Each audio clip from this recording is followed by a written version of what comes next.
What a perfect foggy morning here to talk about something that we call the shadow. All right, what is the shadow and how is this relevant to recovery from relational trauma? Okay, so the shadow is a concept coined by Dr. Carl Jung, and the shadow refers to those parts, that language parts here, those parts of our personality that for many reasons, and usually those reasons are related to our family of origin, our attachment figures, our caregivers, the home we grew up in, the religion we grew up in, the society and culture we grew up in. For some reason, these parts get hidden or suppressed or pushed very, very, very far down. Okay, so somewhere along the way, we did something or we said something or we saw our parents do or say something or not do something, and we got this message that that part of me is not okay and it needs to be hidden, okay? And a lot of these parts are behaviors, beliefs that are quote unquote not socially acceptable, okay? They're not accepted in society. So, you know, for many of us, this is in the realm of sexuality, okay? So we grew up in homes, many of us grew up in homes where sexuality was not discussed at all. It was just like ignored, sex and sexuality. Or it was spoken about in a way that was like very deeply religious and condemning and shaming, okay? And so for many of us, there are parts of our sexuality that are deeply, deeply buried. Okay, what are some other ways a shadow can look?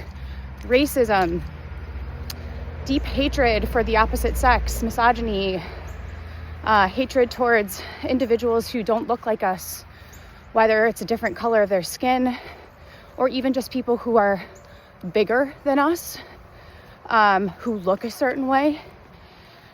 It can be behaviors, so things that are not, again, are not socially acceptable. It can be gambling, smoking cigarettes, drinking, drug use, a lot of different things, okay? So that's what the shadow can look like. The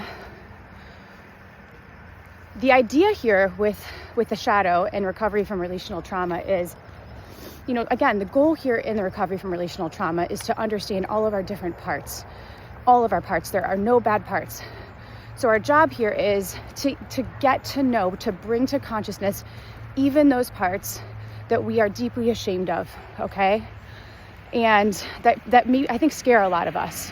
And so the idea is to bring those things to consciousness, to put them on the table. Here's the different parts of my shadow. And to get really curious about it, to get curious about how these parts developed. Why did we learn along the way that we had to hide these things, okay? Just to develop an understanding about any generational trauma components. Is this something that was carried and passed on to me? That can be critically important to this as well. And the goal here is then to not, we don't want to remove these shadow parts. We don't want to, work to get rid of them, as I think many of us kind of try to do. It is to understand them, to get curious about them, and then to integrate them. So does that mean, for example, carte blanche, I can just go be like an overt racist now? Nope, that's not what that means. What that means is as we draw an awareness and develop an awareness about how these parts came to be, we are aware of them, okay? So we may understand that we have a part of ourselves that is deeply racist, okay? And we know, like, at our authentic core, that is not who we are. We are loving and we are accepting of other people and ourselves. And so it's just developing that, like, I have a part of me that that tends to be racist, and I am understanding that this is coming from generations. This is coming from hundreds of years in my family of oppressing other people. And it is not something I am proud of, but I am aware that this is here. And I understand that when I am in myself, my competent adult self, I am not engaging in racist behaviors. Okay, that's how that can look here. This can look a lot of different ways. And so that is what we're talking about when we're talking about the individual shadow. So shadow work, that's what we talk about a lot. Shadow work is very important in the recovery from relational trauma because, again, we are coming to understand ourselves. We are developing that relationship with ourselves. We are We are anything that we are ashamed about or that is hidden. We understand that doesn't make us a bad person. We're getting curious about these things. So what I encourage folks to do, just to start very small here with shadow work, and is to make a list. Okay, so what are the behaviors that I engage in that I keep hidden, that I don't want anybody to know about? And if somebody found out about it, I would be pretty mortified. That's a really good start, okay? And that can be really scary for a lot of us to do. Take your time doing that, okay? But we can understand a lot about ourselves by doing that. If you just Google shadow work, there's so many different journal prompts and exercises that you can engage in to kind of help you understand the shadow better. There's a really wonderful podcast on Sounds True, which is a podcast I recommend in general. On shadow work.